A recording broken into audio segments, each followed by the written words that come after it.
What's the first thing you do if you feel pain in your butt or leg? Well, if you're anything like the thousands of other people I've worked with, you probably try massaging it out with your fist, sitting on a ball, or doing all kinds of funky stretches to relieve the pain. But what if I told you that these treatments, which hurt so good in the moment, usually result in further pain and muscle spasms? My name is Dr. Charlie Johnson. I'm a physical therapist, and after evaluating over 10,000 back, butt, and sciatic pain cases, I developed a three-step process which calms down butt and leg pain fast without pills, shots, or random stretches. The three steps are as follows: subtract, test, and tweak. And in this video, I'm going to walk you step by step through this process so you can become your own best anti-inflammatory and begin naturally healing. Step one, healing by subtraction. So most people when they're in pain, they want to do more, thinking the more they do, the better they'll get, but they're actually just going to be more confused because this is the least scientific way to solve a problem, versus if we're able to isolate and subtract things such that we can gain clarity versus being in chaos of doing all kinds of things, which really means not doing any one thing,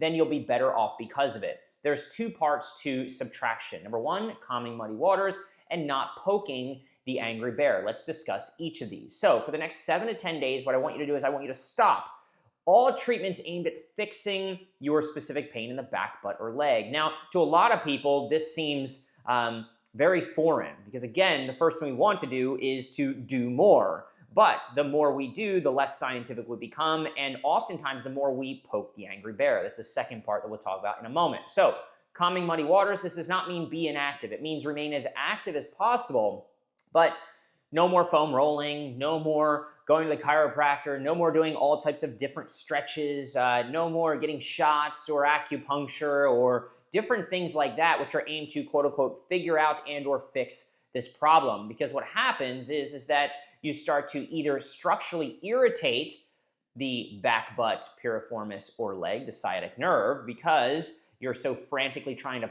pull on it or stretch it or massage it that you just inflame it more, and or psychologically, with all this effort and energy and attention and focus on the pain, you actually build up the fight or flight response within your nervous system and make it worse. So for the next 7 to 10 days, remove all treatments and emphasis on trying to fix the problem, find as much comfort as you can, and stay as active as possible, but no additional treatments to try to solve it. That's calming muddy waters. It's based off a quote by Alan Watts. The best way to calm muddy waters is to leave it alone. This will be tough for a lot of you watching.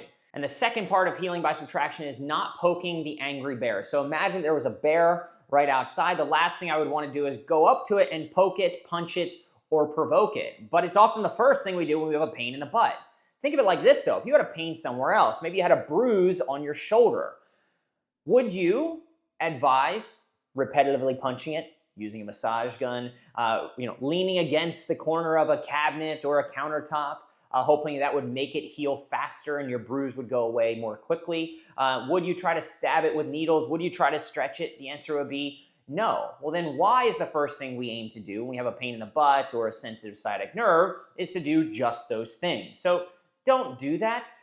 Do not poke it with needles. Do not sit on a foam roller. Do not try to massage it with a tennis ball. These things hurt so good in the moment, but at the end of the day, stretching, for example, you can see here there's a thickness to this muscle we'll call it. Point A and point B. Stretching is just lengthening.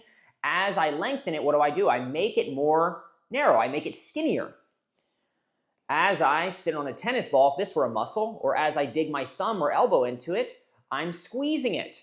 And so stretching and massage are just forms of compression in disguise. And if it's a muscular problem or a nerve problem, what's going to happen is that as we further stretch it or compress it, we're actually going to reduce blood supply and oxygen and nutrients. So in the blood, there's oxygen and nutrients, which are required for that area to heal. And if you keep stretching or compressing it, then it's not going to get the nutrients and the oxygen that it needs to feel better. Not to mention, again, psychologically, you keep fueling it with attention, fear, and focus, which only makes things worse. Step two, test. The intent of testing is to find motions that are painful, problematic, or what I call yucky motions, which reproduce your back pain, butt pain, leg pain, numbness, or tingling. This will help us when we get to the third step, which is to tweak. We'll get there in a moment. So I'm going to walk you through 3 simple self-movements, and all I want you to do is identify the motion that's yuckiest and then how yucky it is, low, medium, or high. We're just looking for the yuckiest motion.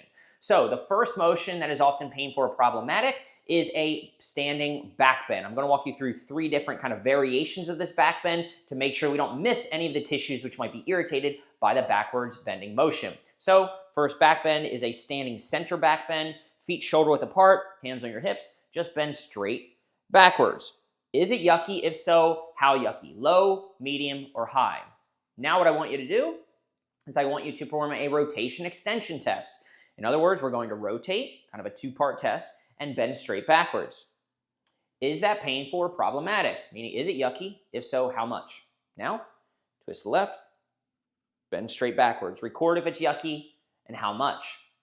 That is the backwards bending motion. The second test that I want you to perform, which is commonly an issue, is a figure 4 test. So get in the figure 4 position on, say, your right side, and then compare that to the other side. And you're just trying to get an idea of, again, is it yucky? If so, low, medium, or high. We're just hunting for yucky motions. The last motion, which is often an issue, especially if people have sciatic nerve irritation, so do this slowly, is a seated straight leg raise, often performed by someone else, but you can do something similar at home, and it's going to look like this. So seated, you can go ahead, put your leg straight out, your heel on the floor, or if you're like I am, for the sake of the video, just stick the leg straight out. Pull the toes up just gently and raise the leg. See how that feels? And then same thing on the other side. Raise the leg. Are either of those leg raise motions yucky? If so, how much? Low, medium, or high? And now select the one yuckiest motion from those tests. So now that you've identified your yuckiest motion, either the back bend, the leg raise, or the figure 4, we can move on to step 3, tweak, which starts with the process of what I call morphing motions, which answers this very important question for yourself. How is this painful, your yucky motion, showing up in your life? And this is really powerful because when you take this motion, you start to understand how this motion is showing up in ways you don't know yet. Then you start to recognize what is actually picking the scab and keeping you from healing. So what I want you to do is, I want you to understand that the back bend, the leg raise, and the figure 4 show up in ways that you're just not aware of, usually in the form of habits or routines. So as I show you each of these motions and how they highlight or show up in your life, then I want to have you stop, if possible, and or temporarily tweak or modify these positions or activities for the next 7 to 10 days. So let's start with the back bend. The back bend shows up in several common ways. One of the most common exercises for people with back, butt, and sciatica problems is this Mackenzie press up or this cobra. It's all over the place. People say you should do it 10 reps every couple hours because it pushes supposedly the jelly back in the donut. And while it may help some people, it makes many people, especially people with a yucky back bend, worse. So if you have a yucky back bend, please stop this exercise. A habit that may show up in your life, maybe you laying on your belly. And if you enjoy laying on your belly, then realize that this, especially if you're on a softer surface, is moving you closer towards that yucky back bend position. So if you can stop laying on your belly, great. If not, because maybe it's a habit ingrained over many, many years, you can tweak it or modify it. And how you could do that is you could take 1 or 2 pillows, put it underneath your pelvis, and that will start to round your back a little bit. It'll take the sway back or the arch out of your lower back when you're laying on your belly. Walking. If you have a yucky back bend, you will also have trouble walking because, as you can see here, walking, especially as you get into that end part of the cycle whereby you put your one leg behind you to push off, that sort of puts you in an arched lower back position.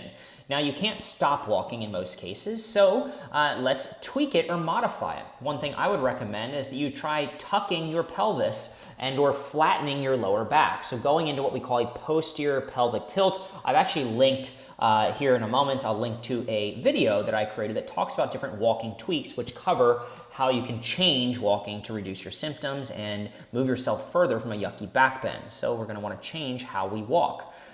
This may also be something that is a habit, whereby you're working on your belly, you're reading a book on your belly, surfing the internet, or doing whatever right on your belly. And again, that is an arch in your lower back. If you can stop doing that, I would say let's eliminate it because that is one way that a back bend is showing up in your life. Standing is also a back bend, or at least moving you closer to that. So again, tucking the pelvis, maybe putting your foot up on a step stool. If you're cleaning dishes, putting your foot underneath one of the cabinets. That's another way to do it. And again, just to introduce a little bit of that forward motion to help you get away from this backwards yucky motion, the back bend. Again, you can check out that Tweaks for Walking video that I linked to a moment ago and take the same concepts that I recommend with Tweaks for Walking and apply it to Tweaks for Standing to improve your standing tolerance.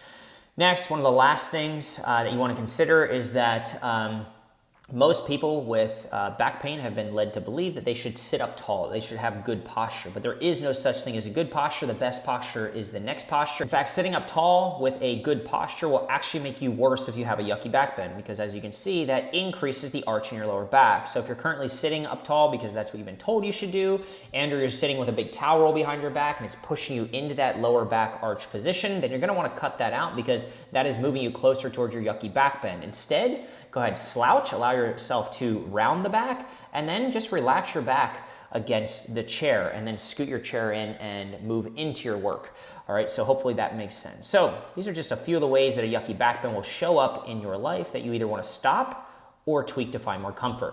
Now, let's talk about the next motion, a yucky leg raise. If you have a yucky leg raise, it shows up in things that you've probably been told to do. So maybe you've been told to lift like this, or maybe you've gone to the gym and you've done deadlifts like this because it should be strengthening your hamstrings and your glutes or something like that. You may have been told to do nerve glides or nerve flosses or hamstring stretches. All of these things are things that you can just cut out immediately if you have a yucky leg raise, because again, doing any of these things is a yucky leg raise in disguise. And if you want to feel better, then chances are you're not going to be able to keep doing yucky things over and over again and expect to feel better. So all these different leg raises, again, they're all called different things. In some cases, they're self-generated. You're told to do these motions as an exercise, or you're doing them as a stretch. But other times people are doing them to you, such as somebody assisting you with the stretch. They often show up in things like yoga, where you're doing like a downward dog. This is a leg raise. So think of the form, ask yourself, how is it showing up in life? And again, I would knock any of these things out for the next 7 to 10 days. Leg raise also shows up commonly when people are sleeping. So if you're laying on your back, it's common that people with back butt sciatica problems kind of lay on their side and maybe extend their leg or let their leg fall across their body. And it moves you closer to that yucky leg raise. So you're going to want to avoid that and or try to put something in place to help you prevent that. So for example, maybe you move your, picture this black outline right here as a bed. Maybe you move it as close to the wall as possible and you scoot yourself close to the wall such that when you go to try to kick your leg out, there's a wall there that prevents you from doing so. Or maybe you put a bunch of pillows or something like that, some external cue there to prevent you from going into a yucky leg raise while you sleep. A yucky leg raise also shows up commonly in the way that we are sitting or the way we're driving. It's a pretty common position for a lot of people. You're just kind of kicking back and relaxing, kicking your legs up on a coffee table or even in a recliner that puts you in this L shape. And so you could just stop that and or to tweak it, just bend your knees. So just don't put your feet up on something, just bend the knees and slacken the nervous system. Also, when driving, if your left leg is the problem, then the further outstretched your left leg is, the more of a leg raise it becomes. So move your seat in, whether it be the right or the left leg raise. That will reduce how far you have to reach for the pedals or for the rest. Or take the left leg, if it's a left leg, and just bend it up a little bit. So keep the knee bent, see how that feels. Also sometimes putting like a little 2x4, like a little block underneath the heel, assuming that it's safe and it's not going to cause any accidents. Just be sure of that. If you put a little block underneath the heel, it prevents your foot from having to pull up as much to go from gas to brake. So 2x4 under the heel. If it's on the right side, just make sure it doesn't get jammed underneath anything. Second thing is moving the seat up such that it reduces how far your leg has to stretch out, reduces the leg raise. Also, sitting with a little bit of a wedge underneath your butt can raise yourself up and allow you to be less in a leg raise position. So hopefully that makes sense. Now, also, leg raise, final thing here, can show up in your activity. So this is my attempt to freeze while I'm running. Just realize that running with an outstretched leg, so on your stride forward leg, is a leg raise. And so you will not be able to run until you free up your leg raise. Now, if you don't want to stop running, you could increase your cadence, which typically means that you're hitting the ground more often, and this tends to reduce overstriding. Also, you can try tilting the pelvis forward just a little bit, meaning tilting the trunk forward when you run as if you're running into like a stiff wind or something like that. That often allows people to kind of fall more as they're running versus reaching and pulling as they're running, again, reducing a leg raise. You're going to have a hard time lifting things up like this if it's a leg raise. All right, so be sure to try to bend the knees as a little bit of a tweak instead of just bending over like this. So that is the leg raise. Final motion, figure four. Figure four shows up in many, many ways. So Some of the most common stretches for people with back, butt, and sciatica problems are as follows. A figure 4 stretch, a pigeon pose, child's pose, seated figure 4 stretch. Also, again, somebody could be moving you into this figure 4 hip rotated position. And there's nothing in and of itself wrong with these positions, but at the same time, if you have a yucky figure 4, then all of these positions or exercises or treatments are just putting you more into yucky over and over again, which means you're probably not going to feel very well. So I would stop any of these treatments. Next, it shows up in the way you're sitting. So if you have a habit of crossing the leg like this, like this, like this, like this, maybe even at the ankles, or leaning in, and in order to lean in, most people kind of splay their legs open a little bit wider, kind of moves them closer to, not exactly, but closer to a figure 4 motion. So you can open up this hip trunk angle, lean back, that opens it up. You can just simply uncross your legs. By the way, if crossing your legs is a habit, then try to maybe put something on your lap. Put a folder on your lap, put a pillow on your lap, put a cat on your lap, something like that, such that when you're not paying attention, you go to try to cross your leg, that folder of papers falls off, or the cat jumps off, or the pillow falls off. Something like that is an external feedback mechanism to break the habit. Now, figure 4 shows up many times when you're sleeping. So cross at the ankle starts to move you closer to a figure 4. Try not to do that, or put a pillow between the ankles, or do something to separate them. You can see here laying on the side, similar to sort of when the leg raise shows up in sleeping, except the knee is bent, but that still is a little bit of a figure 4 crossy over position. You can see it here again. Some people sleep twisted like this. This is how I sleep, all right? So hopefully I never have a yucky figure 4, because that would be a habit for me to break. All right? I could put a big pillow or something, or a wall here or something to prevent my leg from flopping into that position sort of subconsciously while I sleep. That's that. Also, a lot of times people, I just wanted to highlight this because this is very common, see that they should put a pillow between their knees. Well, again, there's nothing good or bad about a pillow between the knees. In fact, if you have a yucky figure 4, then putting just a pillow between the knees will actually move you closer into a figure 4, because you're supported here, but then your hip has to rotate because you don't have anything supporting your ankles or your heel. And so what I would recommend is that you don't just put it between the knees, which could make you worse, you put it between the knees and the ankles. Hopefully that makes sense. Finally, shows up sometimes when we're standing. So in tree pose in yoga, or sometimes people stand at the counter. I know I do sometimes for some reason. Prop your leg up. My wife does this while we're working.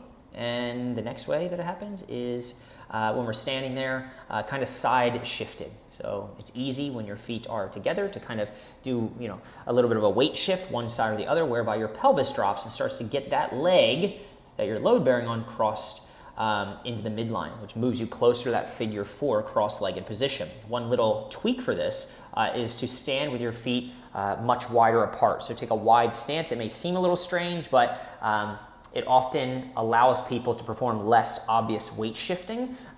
Just try it out. Let me know what happens, okay? So stop this, tweak all these different things, again, with pillows, etc. You can lean back to open up the hip trunk angle. And again, most of these things, if you're aware and if you're conscious of what you're doing, can be stopped, so that you can stop picking the scab. All right, so there we go. That's how your yucky motions are showing up in life. Back bend, leg raise, figure 4. Stop them and or tweak them. Okay, so there you have it. A 3-step process that calms down back, butt, and sciatica problems faster than the traditional way. Sitting on a foam roller, sitting on a tennis ball, constantly stretching this thing out. It hurts so good in the moment, but those things just muddy the waters and they poke the angry bear. So if you want to do less to get better faster, this is a way that you can become your own best anti-inflammatory and remain scientific in the healing process. That being said, if you found this helpful, let me know below in the comments. If you're interested in other less is more approaches and or tips and tricks to heal faster, and be sure to check out my other videos on the channel. Thanks.